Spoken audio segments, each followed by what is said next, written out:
1918. The NHL had just been born and already the Stanley Cup was on the line. The Toronto Arenas took on the Vancouver Millionaires in a 5-game war.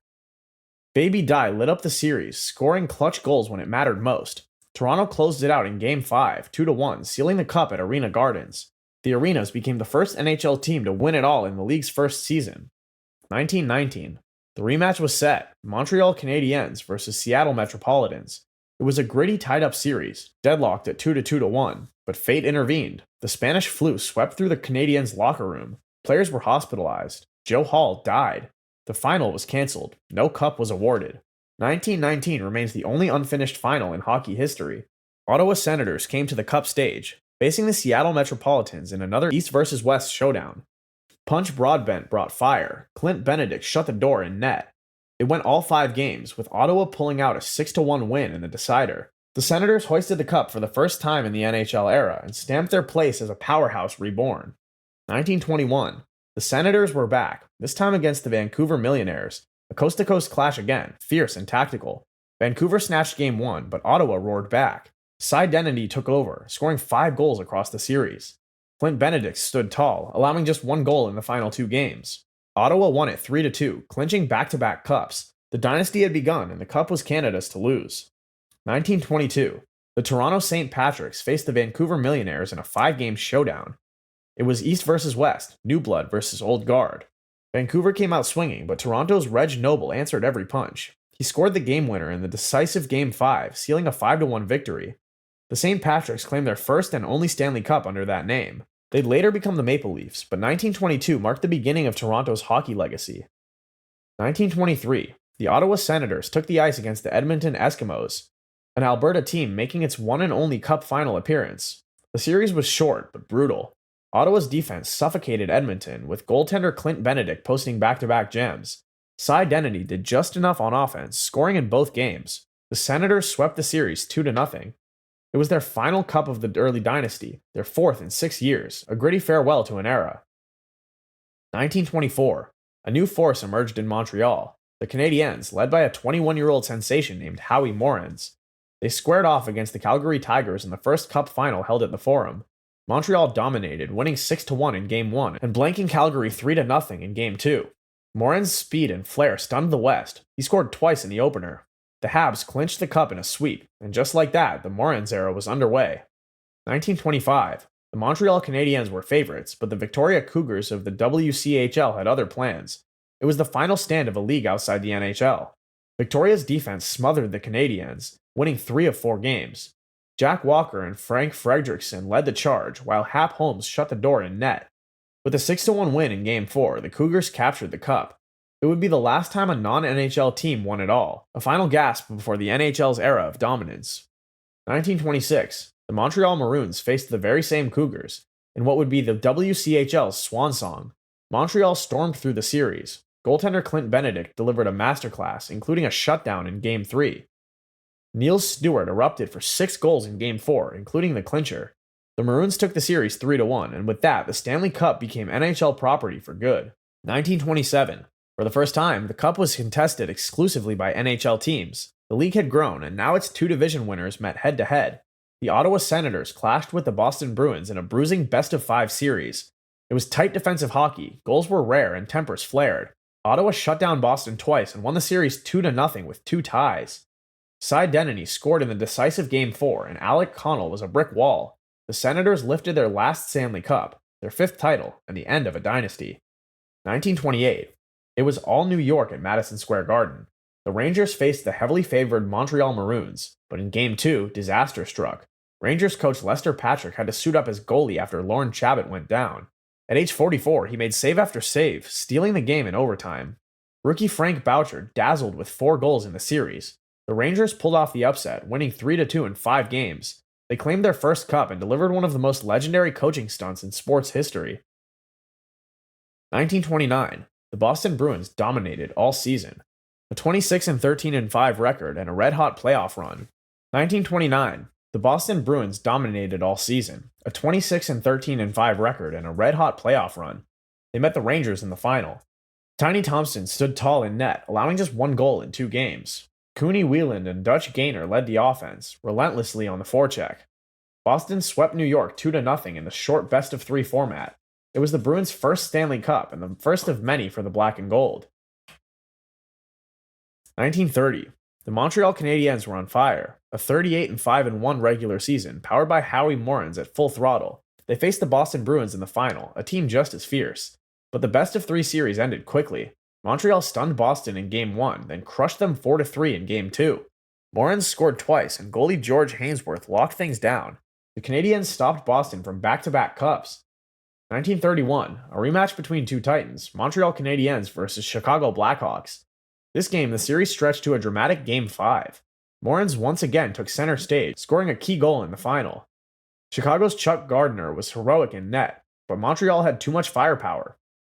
With a 2-0 shutdown in the decider, the Canadiens captured their third cup in 5 years. Morenz had his crown, and the Habs were officially the team of the decade. 1932. A new force rose from Ontario, the Toronto Maple Leafs, reborn from the old St. Pats. They stormed through the playoffs, then swept the Rangers in the final. King Clancy controlled the ice, while Buster Jackson lit the lamp. Goaltender Lorne Chabot posted a shutout in Game 1. Toronto won 3 straight, 6-4, 6-2, and 6-4 again. It was the first cup for the franchise under the Maple Leafs name, a clean, dominant sweep to start a new era. 1933, the New York Rangers were back, facing Toronto in a grueling 5-game chess match. Bill Cook scored the cup-clinching overtime goal in Game 4, and goalie Andy Atkinhead was brilliant all series long. Despite injuries and exhaustion, the Rangers held firm. They took the series 3-1, reclaiming their spot among the NHL elite. It was New York's second cup, earned with guts, grit, and timely brilliance. 1934. The Chicago Blackhawks returned to the final, still chasing their first ever Stanley Cup. They faced the Detroit Red Wings in a best-of-5 war. Chuck Gardner was sensational in net, shutting the door time and again. Chicago won Game 1 in overtime and Game 4 in sudden death. Cy Wentworth and Mush March played hero roles. The Hawks won the series 3-1 and finally brought Lord Stanley to the Windy City. 1935. The Montreal Maroons returned to the final, this time against the young Toronto Maple Leafs. It was a short, sharp series. Goaltender Alex Connell was nearly unbeatable, allowing just 4 goals in 3 games. Toe Blake and Baldy Northcott chipped in with clutch scoring. Montreal swept the series 3-0. It was the Maroons' second and final Stanley Cup title. 2 years later, they'd fold, but in 1935, they went out as champions. 1936. The Detroit Red Wings reached their first Stanley Cup final. They faced the Toronto Maple Leafs in a tough, grinding 5-game clash. But history happened in Game 1, a 6-overtime marathon that became the longest game in NHL history. Mud Bruneteau scored the winner after 176 minutes of hockey. Goaltender Normie Smith made 92 saves across the night. Detroit carried that momentum through the series, winning 3-1. The Wings lifted their first cup and stamped themselves as contenders for the future. 1937. Detroit was back and stronger. Another date with the New York Rangers awaited. This time it was a 3-game sweep. Larry Aury and Marty Berry powered the offense, while Normie Smith shut the door. Game 3 ended 3-0 at Olympia Stadium. Detroit became the first US-based team to win back-to-back cups, and a new American dynasty was underway. 1938. No one expected the Chicago Blackhawks to be here, not with a losing record and a backup goalie Alfie Morse stepping in mid-series. They faced the heavily favored Toronto Maple Leafs, but the Hawks played with swagger, grit, and pure chaos. They rotated 3 goalies in the final, Moore, Crude, and Caracas. Led by Johnny Gotzeleg and Cully Dahlstrom, Chicago stunned Toronto in 4 games. It was one of the biggest upsets in hockey history and the Hawks' second cup in just 5 years. 1939. The Boston Bruins were built for dominance, a well-oiled machine with the Kraut line leading the charge. Milt Schmidt, Woody Dumart, and Bobby Brewer flew past the Toronto Maple Leafs. Goaltender Frank Brimsek, nicknamed Mr. Zero, posted 2 shutouts in the final. Boston dropped Game 1, then stormed back with 4 straight wins. They clinched it in Game 5 with a 3-1 win at the Boston Garden. The Bruins captured their second Stanley Cup and launched an era where Boston couldn't be ignored. 1940. The New York Rangers were hunting a second title in the decade. They battled the Toronto Maple Leafs in a bruising 6-game series. Brian Hextall scored the cup-clinching goal in overtime of Game 6. Dave Kerr was brilliant in net, silencing Toronto's firepower. The Rangers lifted the cup, their third overall, and their last for the next 54 years. Then came the curse. They burned the Leafs to Madison Square Garden in the cup. They wouldn't win again until the 90s. 1941. The Boston Bruins were back in form, paced by the high-flying Kraut line and anchored by goalie Frank Brimsek. They steamrolled past the Detroit Red Wings in a clean sweep.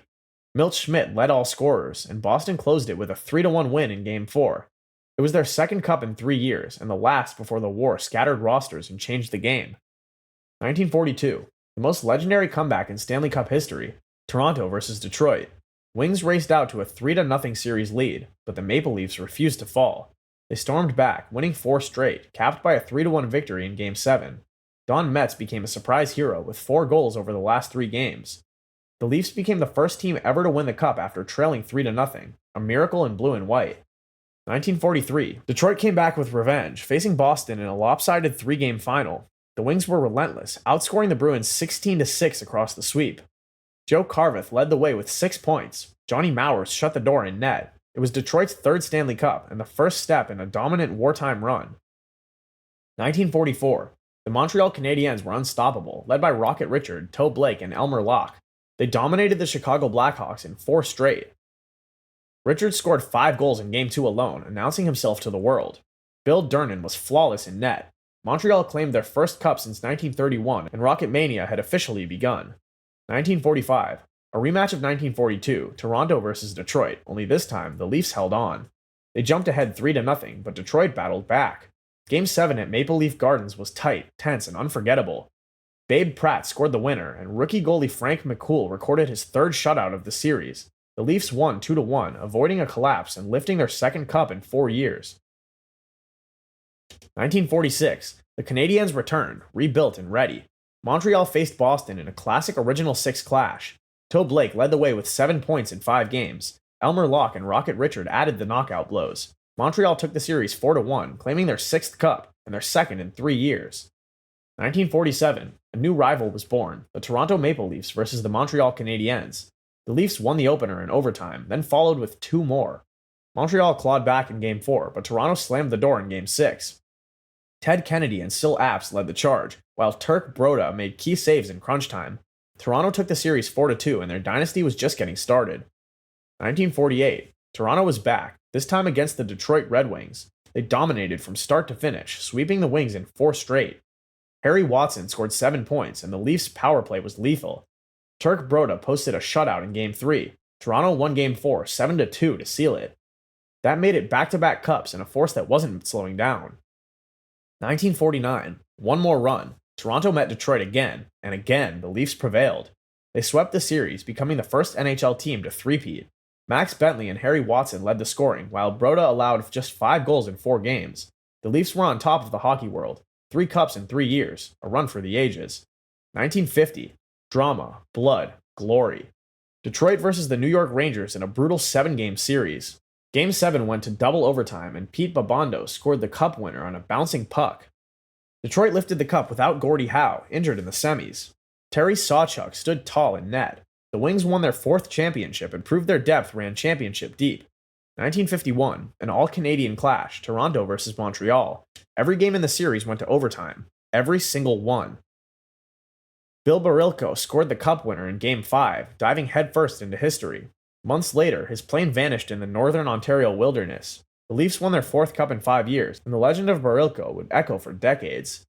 1952, Detroit was untouchable. They swept both playoff rounds 8-0. First the Leafs, then the Canadiens.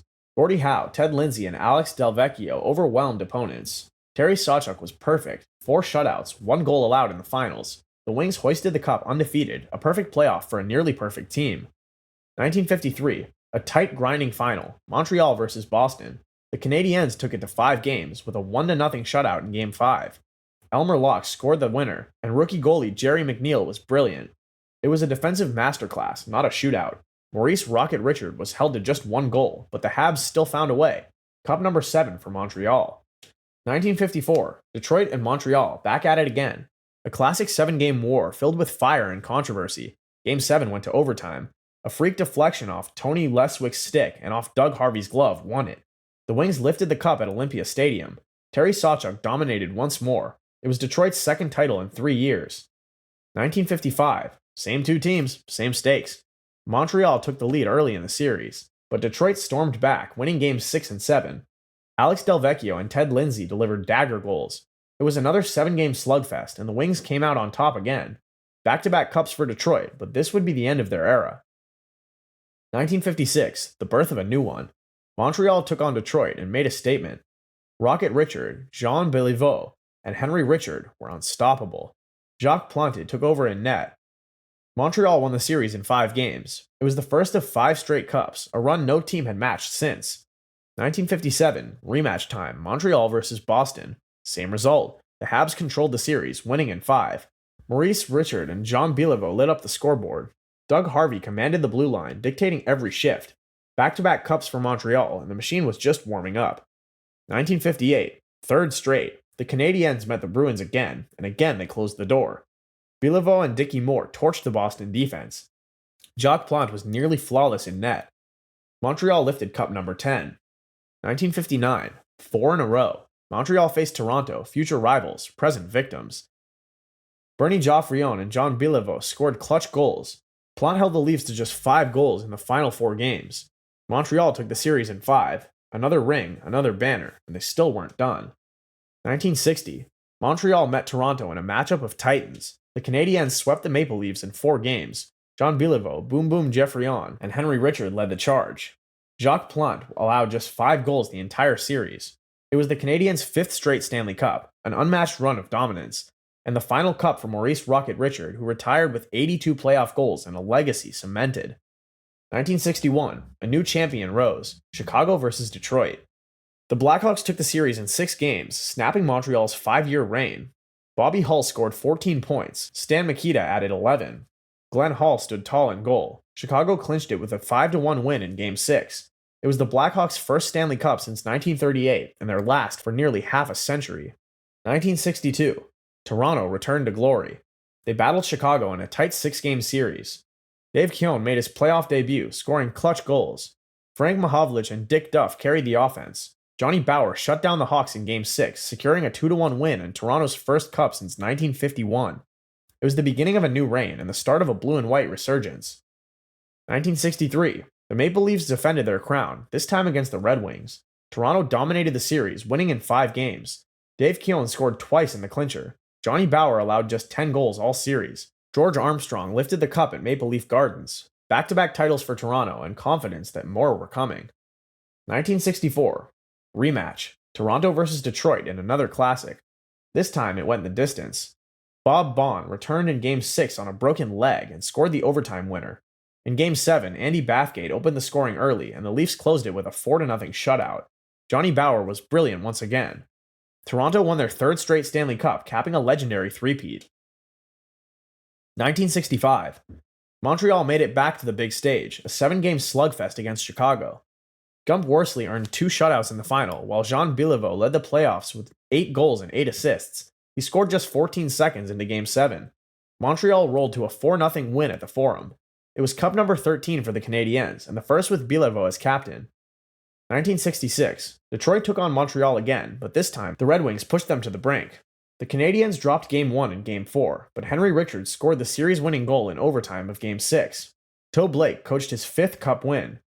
Roger Crozier won the Conn Smythe in defeat, but Montreal lifted the Cup once again. 1967, the NHL's final season before expansion, and the last stand of the original 6. Toronto faced Montreal in a fitting finale. Dave Keown shut down the Canadiens' top line, while Terry Sawchuk and Johnny Bower shared the net and the glory. Jim Pappin scored 7 goals in the final. The Leafs took it in 6 games, and at age 42, George Armstrong lifted Toronto's last cup, to date. 1968, the league had doubled in size, but the final still featured the mighty Canadiens against the expansion-era St. Louis Blues. Montreal swept the upstarts with ease. Henry Richard, John Béliveau, and Yvon Cornier took control. Gump Worsley posted 2 shutouts. It was Cup number 15 for Montreal, the first of back-to-back titles in a brand new NHL.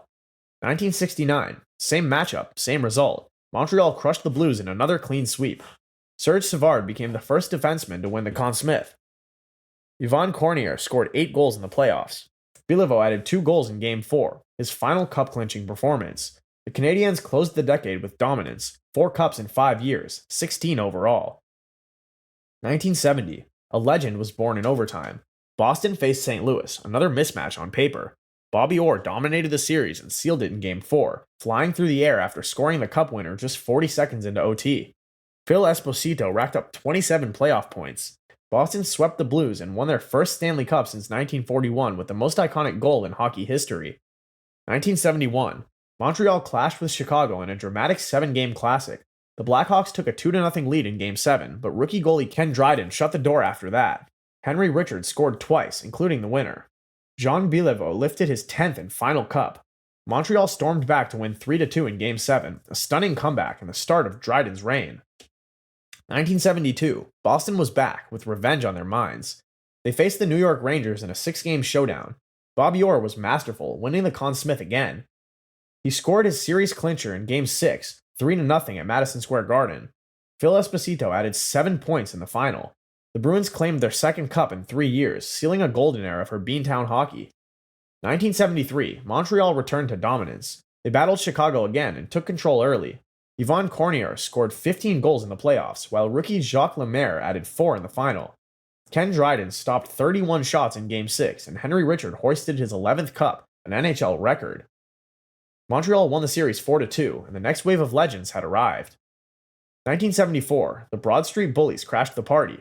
Philadelphia faced the mighty Bruins in a bruising 6-game brawl. Bobby Clarke played fearless. Bernie Parent played flawless. Parent dropped 30 shots in a 1-0 shutout in Game 6. The Flyers became the first expansion team to win the Cup, and a new kind of champion had emerged. 1975, Philly wasn't done. They stormed back to the final, this time against Buffalo. The Sabres made it wild, fog filled the arena in Game 3. But Bernie Parent was unshakable, posting 2 shutouts, including the Cup clincher. Rick McLeish led with 20 playoff points. The Flyers won in 6, back-to-back Cups for the Bullies in orange and black. 1976, the Canadiens were sick of watching. Montreal steamrolled Philly in a 4-game sweep. Guy Lafleur hit the lamp. Steve Shutt delivered from the wing. Reggie Leach won the Conn Smythe in a losing effort. Ken Dryden allowed just 5 goals in the series. Montreal took back the cup and started their own streak. 1977, pure dominance. Montreal lost just 2 games all playoffs. They swept the Bruins in the Final 4 straight and emphatic. Guy Lafleur scored 9 goals and tallied 26 playoff points. Dryden was a wall. Larry Robertson, a rock on defense. The Canadiens won their 2nd straight and 20th overall. 1978, another Boston showdown, another Canadiens win. The Bruins pushed hard, forcing 6 games, but Lafleur and Lemaire controlled the pace. Yvon Lambert netted the clincher in Game 6. Dryden earned his 6th career shutout in the final. Montreal lifted a 3rd straight cup, their 3rd under coach Scotty Bowman. 1979, Montreal closed out the decade with 1 more. They faced the New York Rangers in a tight 5-game series. Bob Gainey won the Conn Smythe for a relentless 2-way play. Lafleur was electric. Larry Robinson dominant again. The Habs won Game 5, 4-1 in the Forum, their 4th straight cup, capping one of the greatest reigns in NHL history. 1980, but a new one began on Long Island. The New York Islanders faced the Flyers in a physical 6-game series. Bob Nystrom scored the cup winner in overtime of Game 6. Brian Trottier led all scorers with 29 playoff points. Bobby Smith stood tall in net. The Isles claimed their first Stanley Cup, and it was just the beginning. 1981, New York didn't slow down. They faced the Minnesota North Stars and made quick work. Mike Bossy scored 17 goals in the playoffs, 5 in the final. Game 5 ended 5-1 at Nassau Coliseum. The Islanders repeated as champs, this time with dominance. 1982, Dynasty Mode activated. The Islanders faced Vancouver and swept them with relentless precision. Bossy scored 7 goals in 4 games, including a hat trick in Game 3. Billy Smith allowed just 6 goals all series. 3 straight cups. The Islanders were now a juggernaut. 1983, make it 4. A rematch with the Oilers, Gretzky's upstarts versus New York's Empire, but experience crushed youth. The Isles swept Edmonton, holding the high-flying Oilers to just 6 goals. Bossy again scored the winner in Game 4. 4 straight cups, the last true dynasty before the game changed forever. 1984, the torch was passed. The Oilers returned, this time ready. They faced the Islanders and took control early. Gretzky scored 35 playoff points. Mark Messier brought the fire. Grant Fuhr and Andy Moog shut down the Isles' offense. Edmonton won in 5, and the Gretzky era officially began. 1985, Edmonton wasn't done. They met the Flyers and blitzed them in 5 games. Gretzky scored 7 points in the final alone, just one part of his 47-point playoff run. Paul Coffey was electric from the blue line. Jerry Curry scored 19 goals that spring. The Oilers defended their crown with style, speed, and skill the league had never seen. 1986, Montreal made a surprise run. They faced Calgary in a battle of grit and youth. Rookie goalie Patrick Roy stole the show, posting a 1.92 GAA and winning the Conn Smythe. Claude Lemieux and Mats Naslund led the scoring. The Canadiens took it in 5, their 23rd cup and Roy's first legend chapter. 1987, Oilers vs. Flyers, a 7-game classic. Ron Hextall was brilliant. Even in defeat, he won the Conn Smythe. But Gretzky, Messier, and Curry were too much. Game 7 ended 3-1 at Northlands Coliseum. Edmonton reclaimed the throne, their 3rd cup in 4 years. 1988, Edmonton vs. Boston, total domination. The Oilers swept the Bruins in 4 games, plus a suspended Game 4. Game 4's lights went out in Boston, so they finished the job in Game 5 at home. Gretzky tallied 13 points in the final, capping his final season in Edmonton with a 4th Stanley Cup. The dynasty was complete, and the Great One's era ended in glory. 1989, Calgary finally broke through. The Flames faced Montreal in a Canadian clash. Al MacInnis earned the Conn Smythe with 31 playoff points. Joe Mullen and Joe Nieuwendyk delivered the goals. Calgary won Game 6 at the Forum, the only team to ever win the Cup on Montreal's ice, their first and only Stanley Cup championship. 1990, the Oilers were without Gretzky, but still elite. Edmonton faced the Bruins in a 5-game final. Game 1 went to triple overtime. Peter Klimo won it with a laser. Bill Ranford stood on his head all series, earning the Conn Smythe. Craig Simpson and Glenn Anderson lit the lamp. The Oilers won their 5th cup, even without the Great One. 1991, a new force from Pittsburgh arose. The Penguins faced the North Stars in a wild 6-game showdown. Mario Lemieux was untouchable, 44 playoff points. He scored an all-time classic goal in Game 2, splitting defenders in slow motion. Mark Recchi and Kevin Stevens delivered depth scoring. Pittsburgh closed it with an 8-0 blowout in Game 6. The Penguins captured their first Stanley Cup, and Lemieux sat atop the league. 1992, back-to-back brilliance. Pittsburgh rolled through the playoffs, 11 straight wins to close it out. They swept the Blackhawks in the final. Lemieux again led the league with 34 playoff points. Ron Francis and Jaromir Jagr delivered dagger goals. Game 4 ended 6-5, another cup raised in Chicago by the road team. The Penguins were a dynasty, short-lived but spectacular. 1993, nobody expected Montreal, but Patrick Roy turned into a wall. The Canadiens joined Wayne Gretzky's Kings in the final. They lost Game 1, then rattled off 4 straight, including 3 straight overtime wins. Roy was unbeatable, especially in the clutch. Montreal took Game 5 at the Forum, their 24th Stanley Cup, and still the last by a Canadian team. 1994. After 54 years, the New York Rangers finally did it. They faced the Canucks in a breathless 7-game war. Mark Messier guaranteed victory in Game 6 and delivered. Game 7 was chaos. The Rangers held on 3-2. Brian Leetch became the first American to win the Conn Smythe. Messier lifted the cup, ending the longest drought in NHL history. 1995, a shortened season, but no shortage of fire. The New Jersey Devils stunned Detroit in a 4-game sweep. Scott Stevens crushed bodies, and Claude Lemieux scored 13 playoff goals. Martin Brodeur was surgical in net. The Devils allowed just 7 goals all series. A 5-2 win in Game 4 sealed it. New Jersey's first Stanley Cup, built on discipline and defense. 1996, the Avalanche made instant noise in Colorado. Led by Joe Sakic and Patrick Roy, they swept the Panthers. Sakic scored 18 goals, and Roy posted a 1.62 GAA. Huey Krupp scored the cup winner in triple OT of Game 4. Colorado's first season ended with a championship and Roy's second Conn Smythe. 1997, the Red Wings finally broke through. After 42 years, they lifted the cup. They swept the Flyers in 4. Relentless, clinical, cold. Darren McCarty scored a beautiful solo goal in Game 4. Mike Vernon earned the Conn Smythe. Detroit ended the drought with a celebration 2 generations in the making. 1998, Detroit didn't let go. They swept the Capitals in another lopsided final. Steve Yzerman led the way, Sergei Fedorov dazzled, and Nicholas Lidstrom dominated both ends of the ice. Game 4 ended 4-1 in Washington. The Kings won back-to-back cups and dedicated it to fallen teammate Vladimir Konstantinov. 1999, a new team, a controversial finish. Dallas faced Buffalo in a tight, grinding 6-game final. Brett Hull scored the cup winner in triple overtime with his skate in the crease. The goal stood. Ed Belfour outdueled Dominik Hasek. The Stars won their first Stanley Cup in the strangest finish the decade had seen. 2000, the Devils were relentless. New Jersey faced Dallas in a clash of control and clutch. Scott Stevens punished anyone in his path. Jason Arnott scored in double OT of Game 6, ending it with a rocket from the slot. Brodeur was calm, surgical, and unbeatable. The Devils claimed their second cup. 2001, Roy Bork finally got his moment. Colorado met the Devils in a fierce 7-game battle. Patrick Roy was electric. Another Conn Smythe. Joe Sakic passed the cup to Bork first. Game 7 ended 3-1 in Denver. Colorado's second cup and Bork's perfect farewell.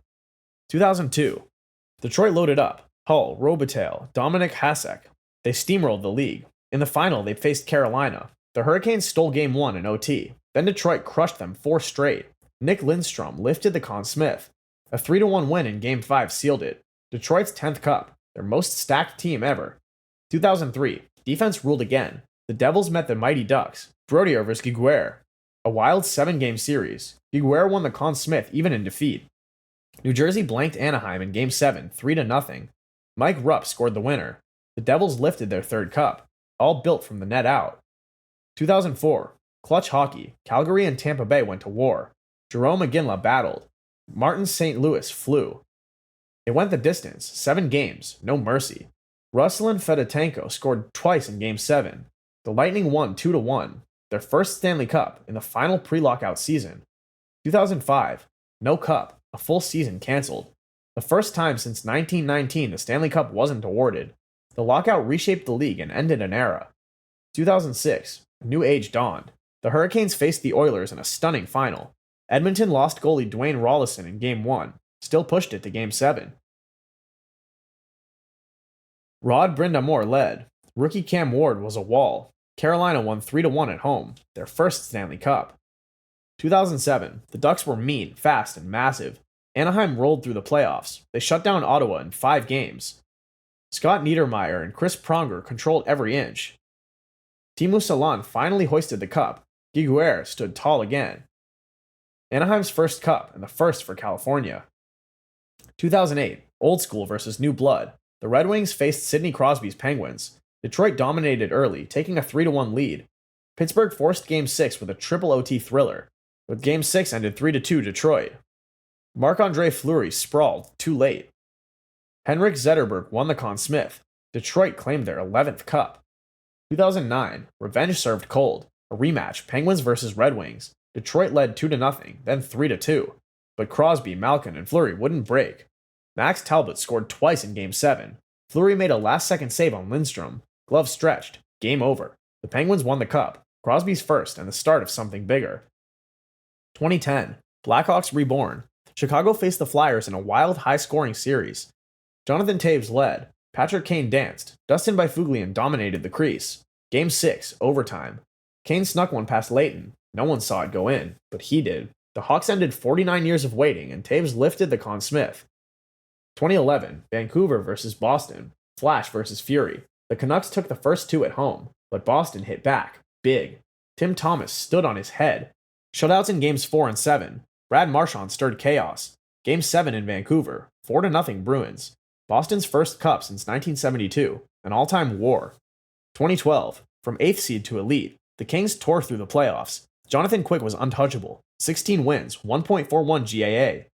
They met the Devils in the final. Game 6, 6-1 Kings. LA lifted their first Stanley Cup. Quick took the Conn Smythe. Hollywood hockey was here. 2013. The lockout shortened the season, but Chicago didn't care. A 24-game unbeaten streak. Then a finals showdown with Boston. Game 6, 17 seconds of legend, down 2-1 with 1 minute 16 to go. Bickell, then Boland. The cup returned to Chicago, twice in 4 years. 2014. Redemption in LA. The Kings battled through 3 straight 7-game series, including an OT Game 7 in Anaheim and a comeback versus Chicago. In the final, they met the Rangers. 5 games, 3 in OT. Alec Martinez scored the cup winner in double OT of Game 5. The Kings were kings again. 2015. Chicago's core locked in. They faced Tampa Bay, a new generation rising, but experience ruled. Corey Crawford shut the door. Keith Duncan won the Conn Smythe. Game 6, 2-0 Hawks at home. First cup clincher in Chicago since 1938. 3 cups in 6 years. The Blackhawks run became a modern legend. 2016, the Penguins returned with speed. Mike Sullivan behind the bench, youth injected into the core. Crosby led, Kessel thrived, Murray stunned. They handled the Sharks in 6. Sid won the Conn Smythe. The cup came back to Pittsburgh, and it wouldn't leave soon. 2017, repeat. The Penguins met the Nashville Predators, underdogs turned rock stars. Pekka Rinne dazzled early, but Pittsburgh closed hard. Game 6, Patrick Hornquist from behind the net. Murray shut the door again. Crosby, back-to-back Conn Smiths. 2018, Ovechkin unleashed. The Capitals broke through at last. A fierce 5-game war with Vegas, who made the final in their last season. Ovi scored, roared, blocked shots. Kuznetsov dished dimes. Holtby locked it down. Game 5 ended 4-3 in Vegas. Ovechkin kissed the cup. A decade of frustration washed away in silver. 2019, history in Boston. The St. Louis Blues went from dead last in January to champions in June. Jordan Binnington turned into a wall. Ryan O'Reilly won the Conn Smythe. Game 7 at TD Garden, 4-1 Blues. The first Stanley Cup in franchise history, from worst to first. 2020, no bubble could stop Tampa Bay. The Lightning faced the Dallas Stars in Edmonton. Defense and discipline ruled. Victor Hedman earned the Conn Smythe, stellar in the blue line. Braden Point buried the series winner in Game 6, and the Lightning won their second cup in franchise history via a 4-2 series, a championship sealed in the strangest of seasons. 2021, Tampa Bay returned, this time battling Montreal. They crushed the Canadiens in 5 games, grinding, defensive, historic. Another cup for the Lightning under John Cooper's iron grip. 2022, Colorado rose hard. The Avalanche fought through Tampa in a 4-2 war. Cale Makar dazzled and earned the Conn Smythe. Arturi Lekkonen delivered the series-winning goal in Game 6. Colorado hoisted their third Stanley Cup, and the first since 2001. 2023, Vegas stunned the world. The Golden Knights faced Florida and ruthlessly dismantled them in 5 games. Expansion-era royalty earned their first cup in just 6 seasons, a breathtaking singular statement for Las Vegas hockey. 2024, back-to-back heartbreak for Edmonton. Florida and Edmonton clashed again, with history on the line. Florida nearly blew a 3-0 lead, but sealed it 2-1 in Game 7 at home. Bobrovsky stonewalled the Oilers. McDavid won Conn Smythe despite losing. Florida captured their first ever Stanley Cup, and the city's era began. 2025, Florida became truly unstoppable. A rematch with Edmonton, game-by-game chaos, OT, double OT, blowouts, and more drama. Florida took it 4-2, clinching the series with a 5-1 win at home. Sam Bennett claimed the Conn Smythe with 15 goals, including 4 in the clincher. The Panthers stood tall on grit, depth, and antagonism, truly embracing their dirtbag hockey identity. Back-to-back cups, or as they like to say, dynasty is here. Don't forget to like and subscribe so you don't miss what's next.